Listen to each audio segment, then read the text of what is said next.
Sécurité sociale, ministères, universités et bien sûr musées nationaux, en moyenne, les grandes institutions sont contrôlées tous les 4 ans.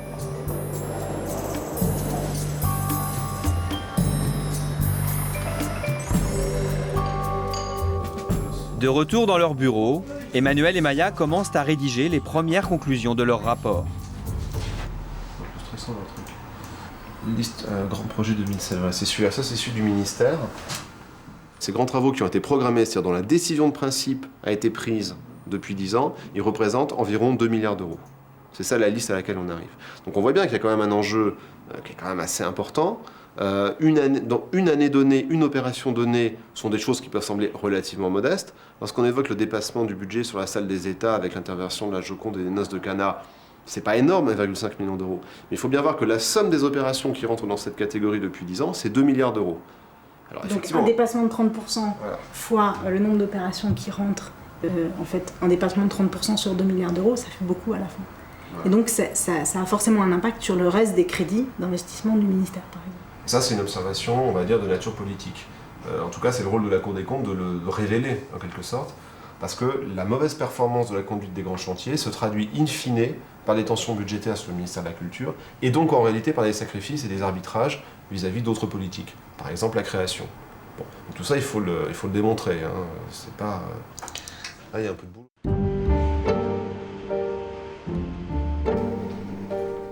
Derrière les murs du Palais Cambon, vit l'institution la plus méconnue de l'État, la Cour des comptes.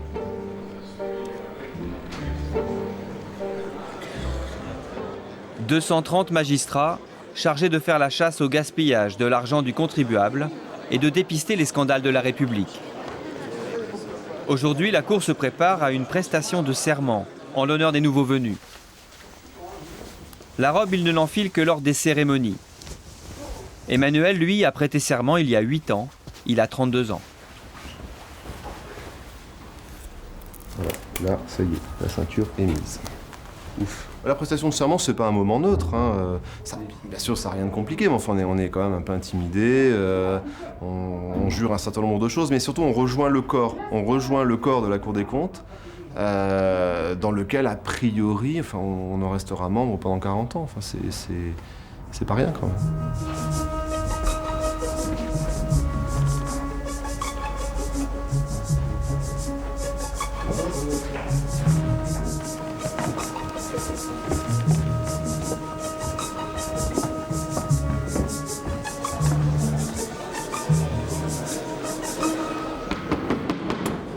Monsieur le Premier Président.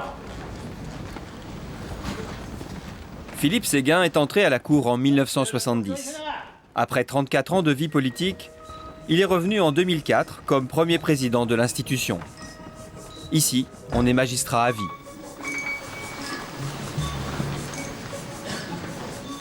Dans le couloir, ils sont 5 à attendre de prêter serment. Pour être ici, il leur a fallu sortir dans les 15 premiers de l'ENA, l'École nationale d'administration. Hélène a 34 ans. Alain, 38 ans. On est ému parce que c'est un grand moment quand même. C'est un aboutissement, puis il y a nos familles, donc c'est important. Puis on prête serment, donc c'est quand même un gros investissement, une vraie responsabilité. C'est ce que vous aviez toujours rêvé de faire? Travailler pour l'État dans des fonctions de contrôle, en tous les cas, c'est un vrai engagement de service public, ça c'est sûr. C'est un engagement vraiment personnel pour l'État. Monsieur Fontanelle, mesdames Meunier, Favre, Diard, Dupondel, et à les introduire à l'entrée du parquet. L'heure est venue pour le grand salut de la Cour des comptes.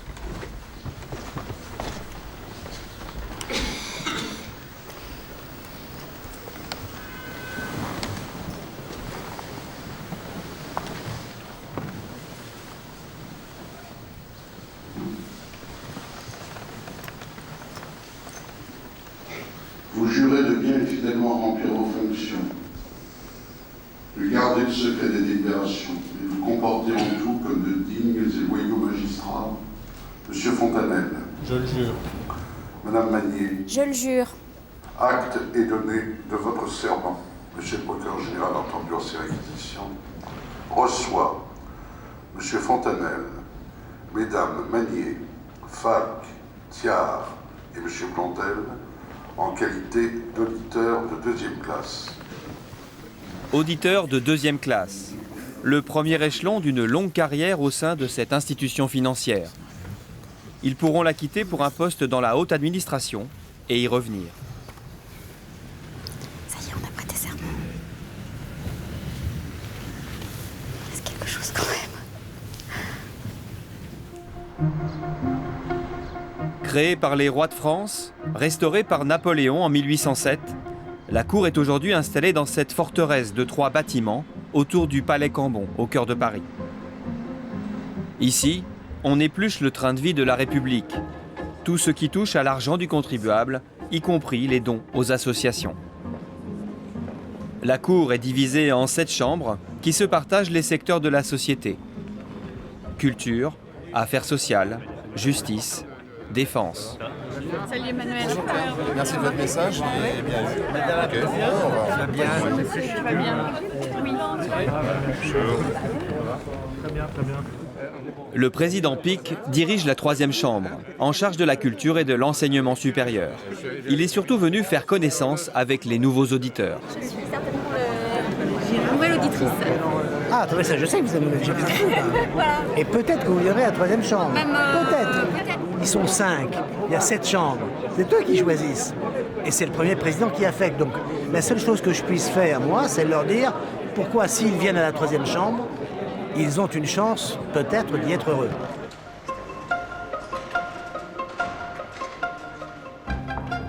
Ce matin, les nouvelles recrues ont rendez-vous chez le président Pic.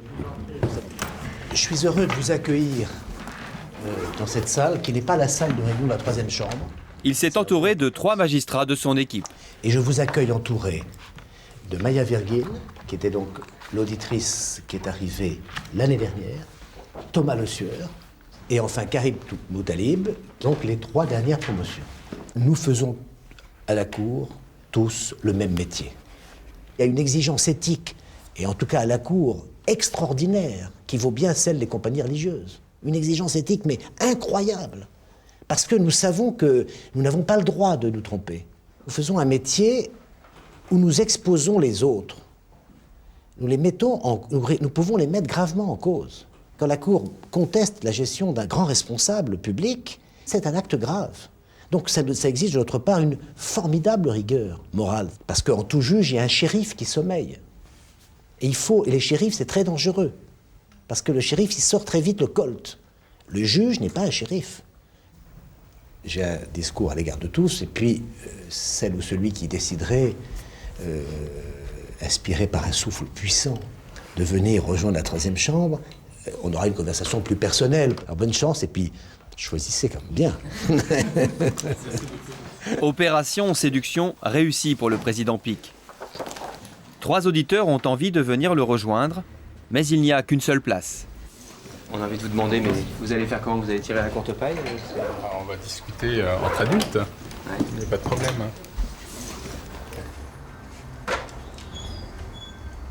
Finalement, c'est Alain qui décroche la place à la 3e chambre du président Pic. Dans ce chariot, la comptabilité de l'Université de Paris-Dauphine, le premier contrôle d'Alain. Des dizaines de livres de comptes, des liasses de documents qu'il va falloir éplucher pendant des semaines.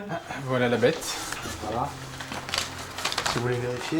D'accord, je crois qu'on avait compté avec Madame Moisson, il devait y en avoir 46. 46 dossiers, et il y en a encore 5 fois plus dans les archives. J'en ai 22. J'en ai 24. Ah. 22 plus 24, 46. Quand vous avez choisi ce métier, vous vous attendiez à ça? L'image d'Épinal d'Elias, on l'a sans avoir même vu l'Elias. On sait qu'à la Cour des comptes, il y a des liasses, on sait qu'il y a un bâtiment dédié aux liasses, donc on sait qu'il y a un travail, et c'est la spécificité, une des spécificités de la Cour des comptes, et qui assoit sa rigueur et sa légitimité dans son jugement, c'est de travailler sur des choses incontestables, et donc sur des pièces, pas sur une impression ou sur un constat fait entre 2 portes ou sur une rumeur. Vous n'avez pas de plein de poussière sous les mains là déjà? Alors traditionnellement, ce qu'on appelle un cabinet, donc le bureau du magistrat, est fait d'une pièce dans laquelle il y a un lavabo Justement pour permettre aux magistrats de prêter les liasses sans avoir peur de se salir les mains.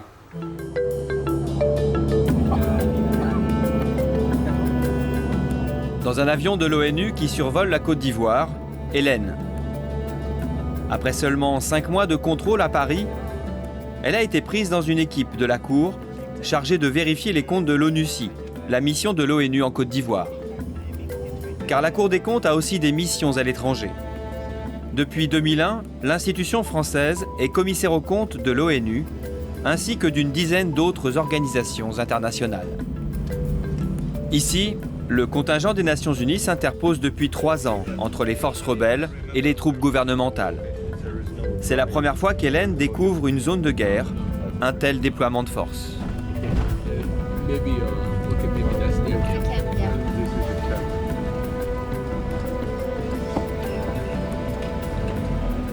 Je pense à tous les événements qui se sont passés auparavant, parce qu'on en parle un peu, et au fait que aujourd'hui la vie a repris ici. Donc, on avait vu des images assez dures à l'époque.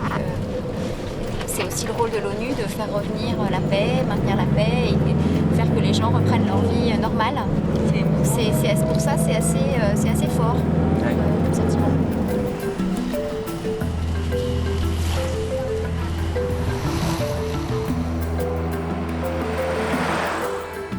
À Abidjan, le quartier général de l'ONUCI surplombe la ville. L'opération coûte plus de 160 millions d'euros par an à la communauté internationale. Il faut transporter, nourrir et équiper une force de 10 000 hommes de toute nationalité. C'est pour cela que la Cour des comptes a son mot à dire.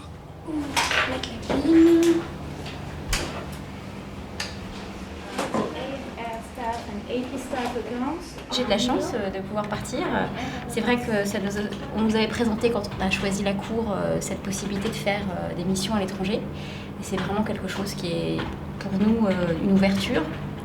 Pas seulement de faire de la comptabilité française, de voir ce qui se passe à l'ONU, dans d'autres types de comptabilité. Pour l'instant, ce que vous faites, vous auriez pu le faire à Paris ou dans un bureau? Non, c'est pas possible. C'est très difficile d'analyser les choses dans un bureau à Paris lorsqu'on n'a pas la vision de la situation ici. Donc là, ça nous permet de prendre des rendez-vous, de rencontrer des gens, d'avoir des explications, parce que les tableaux de chiffres comme ça sont très, très longs. Il y a des choses qu'on ne comprend pas, donc là on passe un coup de fil, on va les voir, ils nous expliquent, après on va sur place. Donc c'est vraiment utile d'être ici pendant 3 semaines, c'est intensif. Ouais. Hélène? Oui? Bien, je crois que c'est l'heure de notre rendez-vous. Ok. Le chef de la mission s'appelle Richard Belin, un magistrat de la Cour détaché en permanence auprès de l'ONU à Genève. Ici, ils ont le droit de pousser toutes les portes, même celle du commandant militaire de l'ONUCI, le général camerounais Fernand Marcel Amoussou. Madame, vous allez bien? Très heureux. En vous souhaitant encore une fois la chaleureuse bienvenue, même si le chef de mission et d'autres l'ont déjà fait. Je vous donne, comme on dit dans l'armée, les pleins pouvoirs. C'est important ce que vous allez faire. Je vous sens très détendu avec ce contrôle, cet audit. Mais oui, vous me voyez détendu. Vous savez pourquoi? Parce que je suis heureux d'être audité. Même si l'audit doit conclure pour dire « Ah, général, le travail que vous faites là, ce n'est pas bon », mais c'est ça qu'on recherche. Nous ne devons pas être complaisants. Non, la responsabilité est immense. Ce que nous faisons ici, nous le faisons au nom de la communauté internationale. Et donc ça engage la communauté internationale. Voilà pourquoi il faut que nous ayons des regards extérieurs, pointus, sans état d'âme, pour dire « Oui, ça se passe bien. Non, ça ne se passe pas bien. » Et nous faire des recommandations. Voilà. Pas de petit lait. Comme ça, c'est le paradis des auditeurs. Au revoir, madame. Merci. Le paradis des auditeurs, mais surtout le début d'un marathon de 3 semaines. Le café et l'enrichissement. Bien volontiers. D'accord.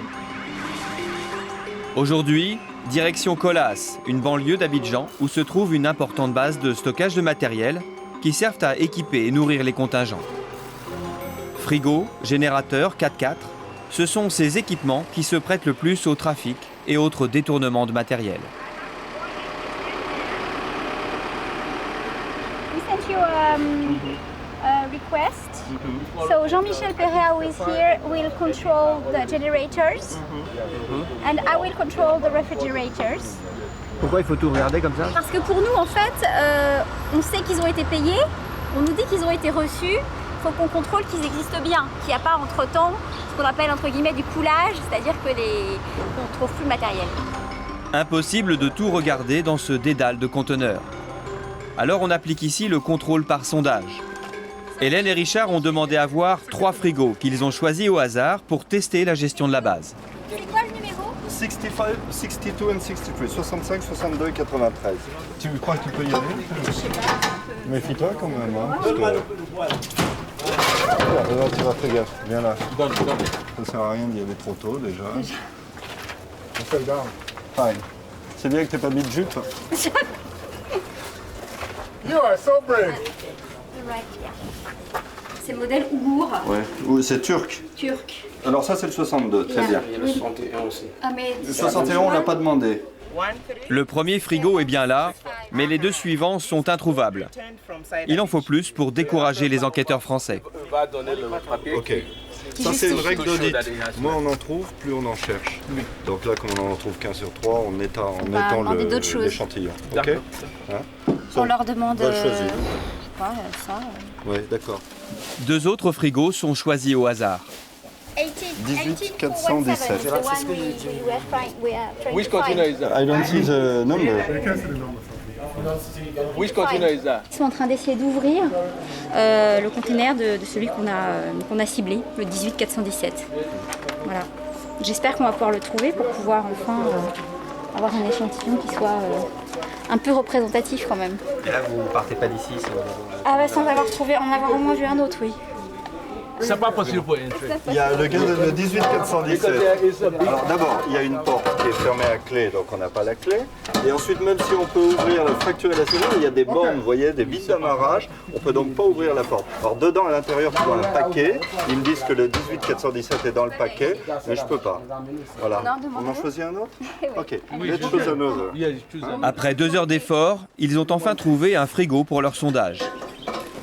En haut de l'échelle, au fond de ce conteneur.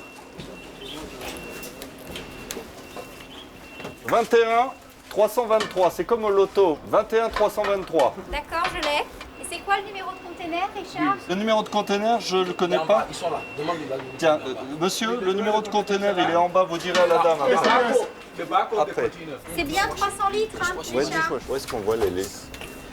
On voit pas tout, mais c'est un truc qui fait 100 kilos. Est-ce qu'il y a le... Non, normalement c'est à 300 litres, 560 litres. Bon. Ça me rappelle la grande crevasse quand je prison Roche. Vous voyez pas le litre? Bah laissez alors, on va essayer de se débrouiller. Ok, so we go. You want the details on this? Avec les générateurs, problème inverse. Il devait y en avoir 15, il y en a 3 de trop. Philip, we are supposed to have 15 generators here, but we have 18. What is the... You must have papers to justify it. Oh no, they have. When did you... I mean, Where are the the vehicle. papers? Oh, No. You have to ask specifically for that. Okay. Yeah, okay. They will I asked provide. you. They cannot bring all their files with them here. But okay. we asked There them to is a little bit of provide- reasonableness in terms of the documents they can provide to you under the palm So tree. that's why we just asked for Yeah. generators documents and refrigerators documents. The Okay. only 2. All right. Okay. Okay. Hélène, on vous sent en forme. Ah, vous trouvez? C'est quoi là? Ça fait quelques jours que vous en sentiez moyennement, là, c'est au feu de l'action. Là. Ben là c'est intéressant parce qu'on voit vraiment les choses et c'est intéressant en termes d'organisation aussi pour nous. Ce qui est toujours très important, c'est de voir à quoi sert l'argent public. Là c'est de l'argent public aussi parce que c'est les Français qui ont contribué à l'ONU, c'est les Américains, enfin tout le monde entier contribue. Notre objectif c'est d'arriver à maintenir la paix en Côte d'Ivoire, enfin l'objectif de l'ONU.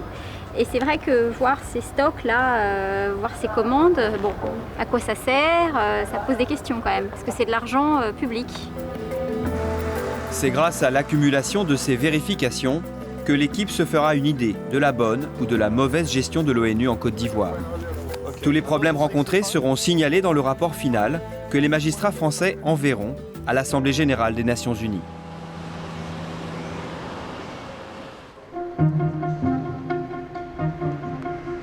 D'ordinaire, c'est la Cour qui choisit les administrations qu'elle contrôle. Mais elle travaille de plus en plus sur commande du Parlement. Ce matin, Emmanuel Gianesini entame des vérifications à la demande du Sénat.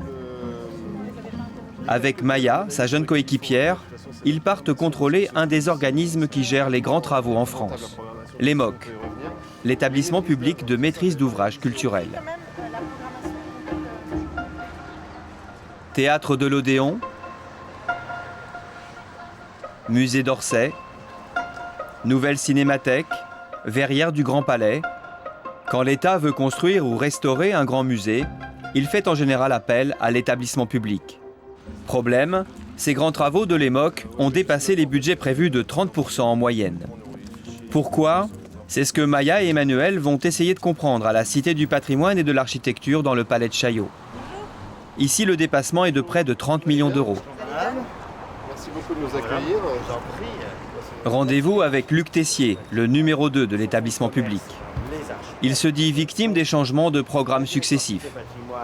L'État a décidé en cours de route d'ajouter un musée de l'architecture au musée du patrimoine. Le bâtiment a dû être totalement repensé. Alors ici, vous avez deux grands ascenseurs panoramiques qui vont monter en haut, qui viennent des expositions temporaires, et c'est un peu la colonne dorsale de notre installation de communication. Le grand changement entre le programme 2 et le programme 3, les ascenseurs panoramiques étaient greffés sur ces baies. On voyait la tour Eiffel se dégager, on montait contre ces fenêtres et en gros on montait en regardant l'extérieur, comme si Paris était un objet de la collection. C'était aussi très très beau. Et l'escalier était au milieu ici, c'était un grand escalier cylindrique et d'un effet qui cassait la perspective. Ça a coûté beaucoup plus cher. Alors, disons que ça n'a pas coûté beaucoup plus cher, ça a coûté plus cher. C'est-à-dire que forcément, quand vous faites une cité de l'architecture du patrimoine à la place d'une cité du patrimoine, vous ajoutez des ingrédients, et ces ingrédients, ils ont un coût. La Cour n'est pas juge de l'opportunité ou non des modifications de programme en ce qui concerne les axes éditoriaux. C'est-à-dire qu'à la limite, ce n'est pas à nous de dire s'il était bon de mettre à la fois l'architecture et le patrimoine au même endroit, et si le fait de transformer un escalier en ascenseur panoramique marque cette inflexion éditoriale. Par contre, ce qui est certain, c'est que ça nous permet de comprendre pourquoi le chantier a duré plus longtemps, pourquoi, en raison de cette inflexion, il y a une reprise des études, par exemple, du maître d'œuvre. Donc les reprises d'études, forcément, ça coûte cher, puisqu'on les rémunère auprès du maître d'œuvre. Pourquoi les éléments supplémentaires, in fine, représentent, dans un des avenants, la convention de mandat que nous connaissons, sont chiffrés, par exemple, à 2 millions d'euros. Donc voilà, c'est simplement pour mettre en place, pour comprendre comment tous ces éléments, in fine, impactent les coûts, les délais, et donc la performance de l'établissement. La direction du musée a elle aussi parfois changé d'avis à la dernière minute. Par exemple pour la fermeture de ses portails de cathédrale. Une polémique a été faite sur les fonds de portail, ici. Et donc ça, c'est un truc qui m'exaspère. Alors même que ça avait été validé par tout le monde, la cité a obtenu un changement. On va être obligé de relisser complètement ça parce qu'on nous dit « Mais c'est une porte de garage, c'est épouvantable, il ne manque plus que le panneau défense de stationner ou enlèvement immédiat. » Du point de vue de la Cour des comptes, que le fond soit lisse ou strié, ça n'a pas d'importance. Moi, j'ai un avis esthétique qui me concerne, qui n'engage que moi, mais qui n'a pas d'importance. Si on les modifie maintenant pour un coût qui peut atteindre quelques dizaines de milliers d'euros, je ne pense pas que ça aille tellement au-delà de refaire ces fonds, nous on estimera que c'est quand même un problème, parce qu'effectivement ces modèles avaient été validés, qu'on savait ce que l'on faisait, et qu'il n'y a pas de justification d'urgence ou objective. C'est vraiment des préférences changeantes. Les préférences changeantes, ça peut coûter cher. Le contrôle se poursuit au Louvre. Ici aussi, les préférences changeantes ont coûté cher. Les conservateurs ont mis 3 ans pour choisir la place de la Joconde. Pour accompagner Emmanuel et Maya, Hervé Barbaret, un des administrateurs du musée. Il laisse rapidement la place à Jean-Claude Dumont, le président de l'EMOC. La Joconde est aujourd'hui installée dans cette simèse, au milieu de la salle des États. La meilleure place pour faciliter la circulation du public. Mais au départ, tout avait été prévu pour la mettre ici, à la place des Noces de Cana. Coût de l'hésitation, 1,5 million d'euros pour refaire toutes les études et blinder la stèle. Le changement de positionnement des œuvres n'était pas un seul problème d'accrochage. C'est-à-dire que tout a changé. Il faut bien voir que la dimension de la Simèse n'est pas la même, puisqu'elle avait au début une dimension pour porter les noces de Cana, qui l'obligeait à être extrêmement grande. Le fait qu'elle ne porte plus que la Joconde a fait qu'elle a été redimensionnée par le maître d'œuvre. Sa position a été légèrement décalée et de fil en aiguille, tout a changé.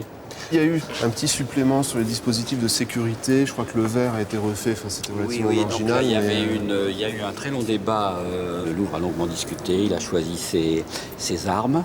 Et nous avons mis en quelqu'un a pris un maillet. C'était au-delà du maillet. C'était autre chose. Vous pouvez essayer éventuellement avec une arme à feu. Voilà. Donc le verre était épais puisqu'il était protecteur. Donc il fallait un verre épais blanc. Et le plus blanc possible pour l'épaisseur ne rajoute pas une couleur. Le verre a été très, très compliqué. Là, je vois, vous vous connaissez bien tous les deux. Je connais un petit peu, oui. Vous connaissez d'où?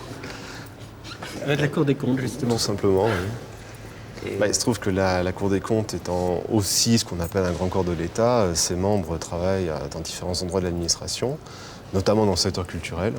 Et il se trouve qu'Hervé est administrateur général adjoint du musée du Louvre. Il n'y a pas un conflit d'intérêt? Non seulement il n'y a pas de conflit d'intérêt, mais je pense que même un magistrat de la Cour des comptes qui vient contrôler une administration ou un établissement dans lequel un magistrat a des responsabilités opérationnelles sera sans doute plus sévère. Aujourd'hui, la question ne se pose pas. L'établissement contrôlé, c'est les MOC, dirigé par le président Jean-Claude Dumont. Et le Louvre, en fait, nous accueille, puisqu'en fait, les MOC agissaient comme mandataires du musée du Louvre. C'est une petite subtilité juridique, mais qui fait qu'on est encore plus à l'aise. Voilà. C'est qu'en plus, nous ne contrôlons pas aujourd'hui la gestion d'Hervé, donc il n'y a pas de problème. On va pas simplifier les choses, mais bon, ce qui apparaît quand même. Sécurité sociale, ministère, universités et bien sûr musées nationaux. En moyenne, les grandes institutions sont contrôlées tous les 4 ans.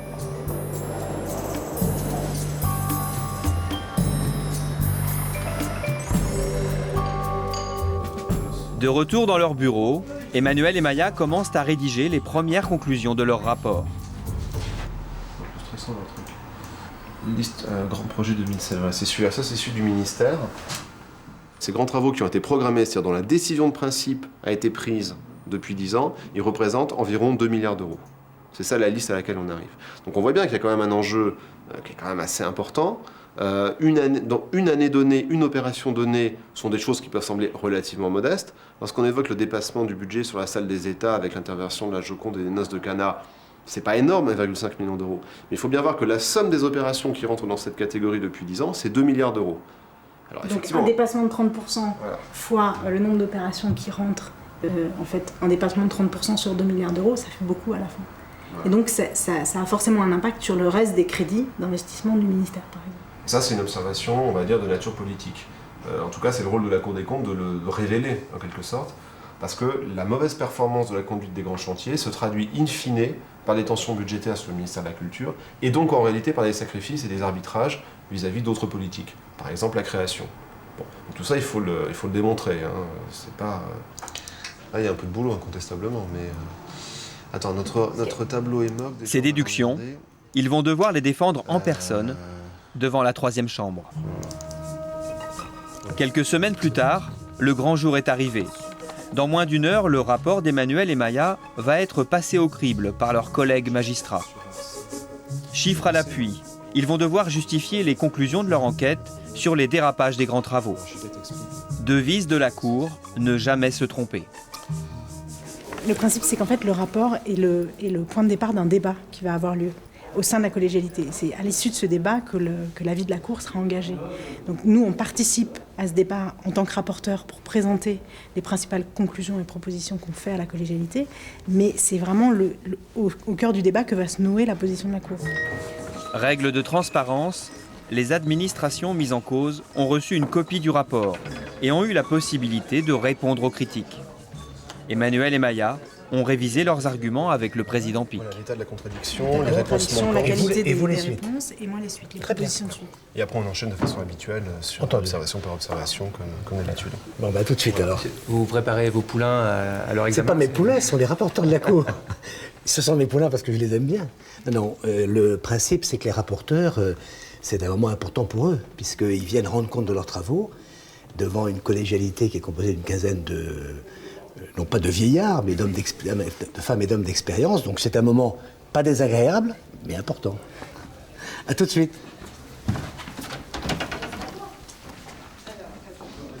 Pas d'angoisse là? Si, un peu. C'est quand même pas tout à fait la première fois non plus. Bah pour toi, oui. Moi, ce n'est que la deuxième. Donc... Ah oui, c'est là où on se sent un petit peu débutante dans les...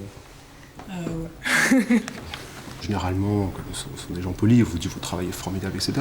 Mais en réalité, on décode quand même un peu. S'ils trouvent que c'est vraiment bien, ou si c'est pas terrible. Les débats vont durer 5 heures. Emmanuel et Maya veulent faire passer l'idée que les dépassements budgétaires sont dus à l'indécision des directeurs de musées et des décideurs politiques. Alors? Bah, c'est pas fini. L'intensité des débats ne laisse pas augurer d'une séance de tout repos après. Je pense que ça va être compliqué. Sur un ou deux points, on a quand même dû abandonner. On a dû abandonner notre idée. Voilà. 15 fois suivi, une fois donné tort. Ouais, c'est très modeste, mais c'est le 1 qu'on retient. Nous. C'est au 1 qu'on est en train de penser. Il faut croire qu'on n'a pas été assez convaincant, qu'on n'a pas démontré suffisamment notre point de vue, et du coup, on n'a pas pu le maintenir. Dans quelques semaines, Emmanuel et Maya sont attendus au Sénat pour une audition parlementaire sur les gaspillages des grands travaux. À la cour, les archives occupent 6 étages de ce bâtiment, l'immeuble Chicago, jusque dans les sous-sols. En tout, 38 km de linéaire. Administration, entreprises publiques, ministères et autres associations ont obligation de déposer ici leur comptabilité chaque année.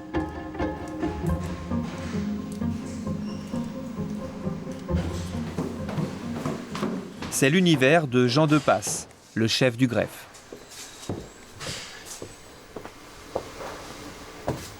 Ici, vous avez des boîtes, c'est le Centre national de la recherche scientifique qui sont stockées ici. Il y a environ 6000 boîtes.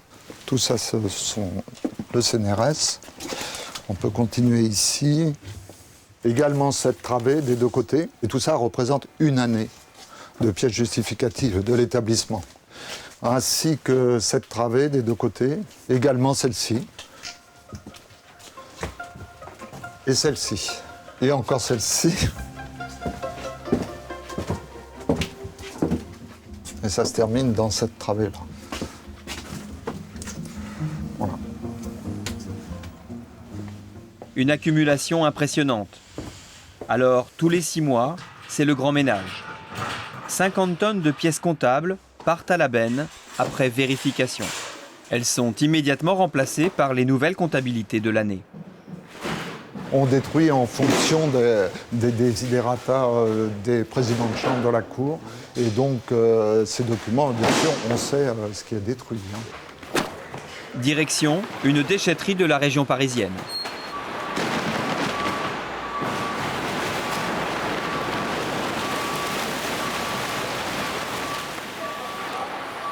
Il faudra 3 camions pleins et 3 jours de travail pour boucler l'opération.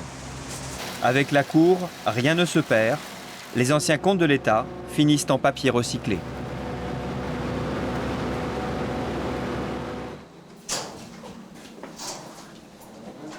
Mais certaines archives ne sont jamais détruites. Dans cette pièce sécurisée au sous-sol, la Cour conserve les preuves des scandales de la République. L'affaire des avions renifleurs d'Elf dans les années 70 ou les détournements de l'association Carrefour du Développement dans les années 80. Dans le chariot, les preuves du scandale de l'Arc, révélé par la Cour en 1996. Une des plus grosses affaires découvertes par l'institution financière. Jacques Rosemary, l'ancien président de l'ARC, l'association pour la recherche contre le cancer, a été condamné à 4 ans de prison ferme. En juin 2000, c'est l'épilogue du plus gros scandale de la décennie. Sur 10 € donnés par le public, la moitié allait directement dans la poche de celui qui se présentait comme le bon samaritain de la lutte contre le cancer. 50 000 cancers associés au virus sont prévisibles. Au début de l'enquête, Jacques Rosemary avait été très courtois avec les 2 enquêteurs de la Cour des comptes.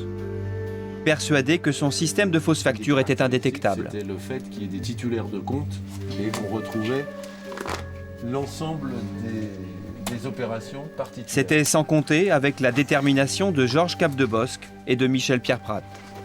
Il a fallu examiner des quantités innombrables de pièces. Ici, c'est la sélection qui nous a servi. Nous avons contrôlé, je ne sais plus, 21 ou 22 centres des impôts pour aller rechercher les pièces qui nous intéressaient.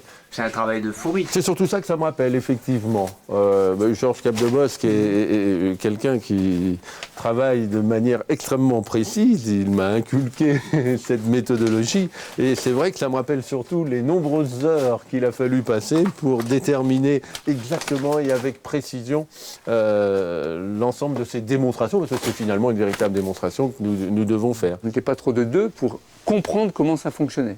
Parce qu'au début, on ne comprenait pas ces comptes. Et du coup, il fallait prendre chaque ligne, aller le détail de la ligne, et à un certain moment, on s'est demandé, pour parler simplement, si on n'avait pas la berlue, parce qu'on ne comprenait pas. Nous avons regardé ce que percevaient les laboratoires de recherche pour vérifier qu'effectivement, ce qui était perçu par les chercheurs était bien inférieur à ce qui était annoncé. En l'espèce, on annonçait 75% d'aide à la recherche. On a trouvé, bon, c'est les différents documents, qu'en regardant bien les comptes, on arrivait à 27,2% d'aide à la recherche. C'était ça l'essentiel. Alors effectivement, le corollaire, c'était où est parti l'argent. Montant du détournement, 49 millions d'euros. Et leur contrôle ne portait que sur une seule année. Comment ? Par un réseau de prestataires installés à côté de l'Arc, à Villejuif. À la suite du rapport des deux magistrats, comme elle en a le droit, la Cour des comptes va saisir la justice et c'est un juge d'instruction qui va envoyer Crozes-Marie en prison. Ni amende, ni sanction. La Cour se contente de rendre public le rapport des deux magistrats. L'expression « épinglée par la Cour des comptes » prend tout son sens à la lecture des conclusions. On a fait une conclusion en disant l'Arc a dépensé des sommes d'un montant global bien supérieur à l'aide à la recherche pour ses campagnes et la mise en œuvre de ces campagnes appelle l'expresse critique du fait de l'existence de majoration de marge, de surfacturation et de commissions injustifiées. Ça semble un petit peu formulé de manière très diplomatique pour quelque chose aussi grave. C'est la collégialité qui a approuvé ces formules. C'est vrai qu'on... C'était peut-être diplomatique, mais enfin c'était clair. On disait ça n'est pas conforme et il y a des surfacturations.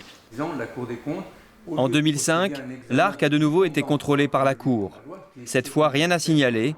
L'association verse bien les dons qu'elle reçoit à la recherche.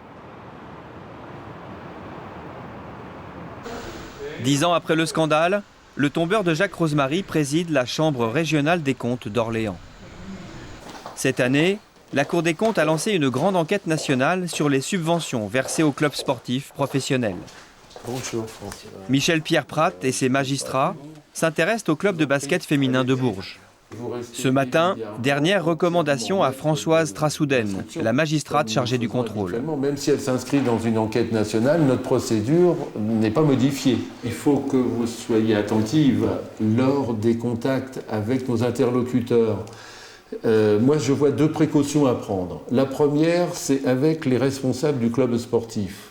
Ce sont des entités qui n'ont pas l'habitude de voir arriver la Cour des comptes, Chambre des comptes. Et d'autre part, le maire de Bourges, vous savez la sensibilité, bien sûr, de nos élus, ils se demandent si, d'un seul coup, nous n'avons pas envie de trouver une anomalie majeure, un dysfonctionnement, une malversation. Donc il faudra bien expliquer que là, nous rentrons dans le cadre d'une enquête nationale et que, bien évidemment, c'est parce qu'au niveau de celle-ci, le club de Bourges était intéressant pour nous au niveau de la région centre. On a toujours l'impression qu'en province, les gens se connaissent, notamment les notables, les gens qui comptent. Comment vous faites pour garder une certaine distance entre des gens que vous pouvez fréquenter par ailleurs et que vous devez contrôler ? Eh bien, c'est vrai que cela demande une attitude qui soit exempte de reproches, à savoir, autant je peux participer à telle ou telle manifestation publique par ma présence, autant je n'entretiens pas de relations personnelles, je ne vais pas dans les dîners personnels en ville chez tel ou tel. Lorsqu'un magistrat connaît personnellement tel élu, tel responsable d'une collectivité ou d'une association, généralement, il se désistera. Avant d'aller voir le maire, Françoise veut voir les installations sportives. Comme les grands clubs de football, le club de basket féminin de Bourges a quasiment privatisé le gymnase public, pour un loyer symbolique de 5 000 € par an. Champion de France en 2006, vice-champion d'Europe en 2007, le club touche plus de 428 000 € de subventions annuelles. Bonjour monsieur, Françoise Rassouden. Charles Parnet, président du CGMBB. Enchanté. Et voici les responsables des finances. Madame, bonjour. Josette et René Soulard. Bonjour monsieur. Il y a 4 tribunes qui correspondent donc aux 4 coins du stade et chacune est due à un maire différent. 2 maires de gauche et 2 maires de droite. Et chaque maire a laissé donc sa trace ici. Alors là, vous avez ce qu'on appelle la tribune des partenaires. Et quel est le pourcentage d'utilisation de la salle ? Est-ce que le club est l'unique utilisateur ? Il y a un tout petit peu de scolaires. Oui. Et il arrive aussi que lorsque nous n'avons pas de match, il y a d'autres clubs, d'autres disciplines qui le demandent. L'intérêt de l'enquête, me semble-t-il, ça sera de voir quelle est l'ampleur de l'ensemble des aides qui sont mises à disposition des clubs, que ce soit au titre de mise à disposition donc, en nature, soit sous forme, quelles sont les prestations qui sont achetées, ou les subventions publiques qui sont données et à quel titre sont-elles données. Puis il est certain que dans un tel gymnase, on ne peut pas faire n'importe quoi. Il est réservé au basket de très haut niveau. Est-ce qu'on peut voir la salle de musculation ? La salle de musculation, elle aussi, est totalement monopolisée par les professionnels. Alors c'est du matériel qui a été acheté par le club. D'accord. Voilà. Et qui appartient au club. Mais le club amateur n'a pas accès. N'utilise pas, n'a pas accès. Le club amateur n'a pas accès, et ce n'est qu'entre 2 entraînements des pros que les scolaires peuvent profiter du parquet. Dernière étape, le contrôle des comptes. Françoise veut savoir si la comptabilité du centre de formation du club professionnel est bien séparée des dépenses du club amateur. Quand une facture arrive, vous la saisissez comptablement normalement, sans indiquer. Sans indiquer. Si elle est pour le centre de formation, sauf si, parce que si c'est un sous-compte. Ce n'est jamais différencié. Il faudrait que vous nous... Avec cette comptabilité mélangée, il est impossible de chiffrer ce que coûte réellement le club à la mairie, en plus de sa subvention. Les tableaux qui nous ont permis d'évaluer le pourcentage au moment où on a séparé vraiment le centre de formation. Vraiment le centre de formation, je crois qu'on a... On en a parlé avec le président, on en a parlé tous ensemble, parce que c'est vrai que tout ce qui est... Donc vous n'avez pas un tableau à nous donner qui représenterait comment vous avez calculé... Comment on a calculé honnêtement, non. Non, d'accord. L'intérêt, c'est de comprendre comment la partie centre de formation, la comptabilité du centre de formation a été établie. C'était tout à ce stade-là. C'était à quelle date ? 26. Pour mieux comprendre, Françoise va procéder par sondage, elle aussi, et choisir une facture au hasard.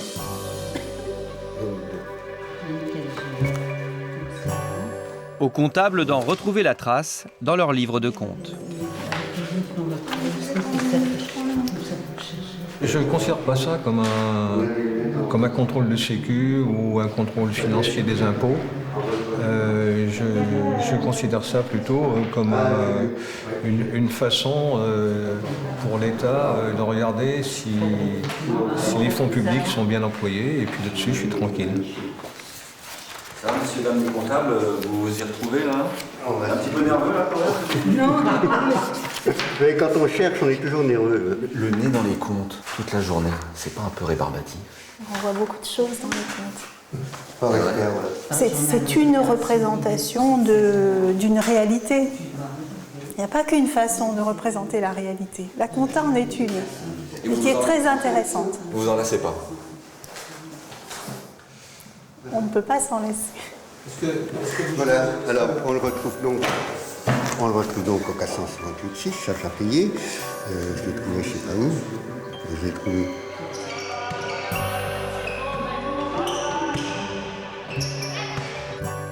Reste à connaître les raisons de la générosité de la mairie avec le club de basket. Le maire de la ville s'appelle Serge Lepelletier. Ancien ministre du gouvernement Raffarin, il est un poids lourd de la politique nationale. Oui, bonjour, Serge Lepelletier, c'était pour savoir... L'aide qu'il fournit au club, il la revendique. Il vient même de l'augmenter de 100 000 €. Et pour lui, ses administrés en ont largement pour leur argent. Mon intuition, c'est quand même ça coûte pas très cher. Parce qu'on est dans un sport qui est le basket, qui est moins cher que le foot. On est, deuxième élément, dans un sport féminin, ça coûte moins cher que les hommes. Et troisième élément, très important, nous sommes les premiers ou les deuxièmes, donc on a toute la notoriété. Ça fait maintenant 12 ans que je suis maire de Bourges, j'en ai eu plusieurs contrôles. Chaque fois, les choses se sont bien passées. Il n'y a pas de raison qu'on imagine que ça se passe mal cette fois, même s'il peut y avoir, on ne sait jamais, en fait, il peut y avoir toujours des difficultés. Mais ça a un intérêt pour nous élus, c'est que ça montre au club que tout ne peut pas être fait et qu'il y a des règles à respecter. Et ça, je trouve ça vraiment très important, voilà, pour moi. François, c'est sympathique d'avoir des contrôlés qui adorent être contrôlés comme ça. Je ne suis pas sûre que ce soit à ce point-là. Il y a toujours une chose qui m'agace, par contre, dans les contrôles de la Chambre régionale des comptes, c'est que autant nous disons, nous élus, que la Chambre régionale est dans son rôle lorsqu'elle dit des choses sur la forme, c'est-à-dire sur la façon sur le droit, autant nous considérons que la Chambre va trop loin lorsqu'elle émet des avis d'opportunité sur les faits eux-mêmes et sur le fait que beaucoup d'argent a été mis dans telle chose plutôt que dans telle autre, et que non, ça c'est pas il me semble pas que ce soit le rôle de la Chambre régionale. En tout cas, en vous remerciant pour vous. L'enquête nationale de la Cour durera encore plusieurs mois. Gage de sa bonne volonté, le maire a décidé d'augmenter de 5 000 à 40 000 € le loyer du club pour l'utilisation du gymnase municipal. Monsieur, merci, au revoir. Merci, plaisir, à bientôt.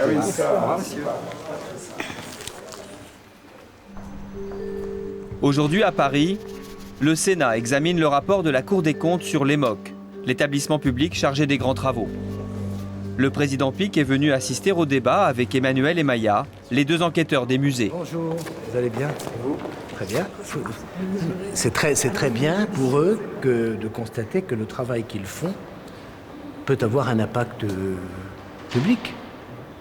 Dans notre métier un peu austère, quand on a la chance de pouvoir constater que le travail qui est fait est repris par les autorités politiques, en l'occurrence ici la deuxième chambre, eh bien on se dit qu'on a fait notre travail. Donc on est content. L'audition parlementaire est ouverte au public. Les sénateurs ont reçu le rapport d'Emmanuel et Maya il y a plusieurs semaines, mais pour l'instant rien n'a filtré. Ça crée un peu un suspense parce qu'on ne sait pas non plus ce qu'ils ont pensé non pas ce qu'ils ont pensé du rapport, mais ce qu'ils en ont tiré. Donc là-dessus il y a une petite incertitude et du coup ça rend la réunion intéressante. C'est pas du tout cuit, tout prévu. Monsieur le Président.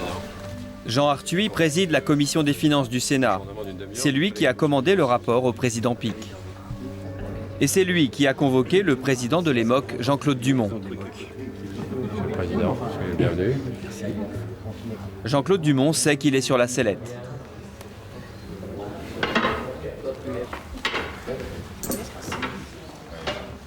Le sénateur Philippe Marini ouvre la séance. Et il donne tout de suite le ton. Moi, je ne suis pas convaincu du tout de la nécessité de cet établissement public de maîtrise d'ouvrage. Est-ce qu'il n'existe pas des... Surprise pour Emmanuel et Maya. Dans leur rapport, les deux magistrats recommandaient au contraire de renforcer les pouvoirs de l'EMOC face aux hésitations des politiques. Je suis désolé de m'exprimer de façon peut-être un peu moins polissée que les circonstances ne le voudraient. Je voulais le faire en toute franchise et en toute transparence. C'est maintenant au tour du président de l'établissement public de se défendre. Vous êtes en poste depuis combien de temps, M. Dumont? Depuis 7 ans. Les projets que l'on a récupérés au début de l'établissement, c'était que des projets qu'on appelle normalement des projets plantés, des projets qui sont arrêtés. La maîtrise d'un projet en monument historique, c'est beaucoup plus compliqué de savoir combien ça va coûter. Parce qu'un bâtiment existant n'est pas connu. Un bâtiment existant, les vices d'un bâtiment existant ne sont connus qu'une fois qu'on l'a démoli. Donc c'est beaucoup. Est-ce que vous voulez dire que vous avez des difficultés spécialement avec les architectes en chef des monuments historiques? Non, on a des difficultés avec les bâtiments existants. Rien n'est aux normes, puisque les normes n'existaient pas. Objectivement, on est dans une vraie volonté de faire avancer les projets. Face aux attaques des sénateurs, le président Pic lui-même va intervenir et défendre les conclusions du rapport de la Cour. Nous avons le sentiment que les facteurs qui expliquent une performance contrastée ne procèdent pas de l'EMOC lui-même. Quand on sait ce que sont ces chantiers, c'est pas tant la complexité, même si elle est évidente quand on est devant un monument historique, mais quand il s'agit d'établissements publics dont les responsables sont nommés en Conseil des ministres, et on sent souvent des personnalités de tout premier plan, sous les sunlights des médias, que les projets sont des projets politiquement signés, comme vous l'avez observé vous-même, que les maîtres d'œuvre sont des hommes de tout premier plan, et que par conséquent, les circuits personnels peuvent troubler les procédures administratives, il ne faut pas demander à l'administration de faire ce que seul le politique peut faire.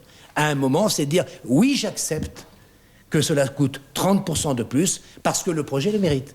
Et donc, le meilleur système administratif ne pourra jamais suppléer, vous le savez, Monsieur le Président, l'arbitrage politique.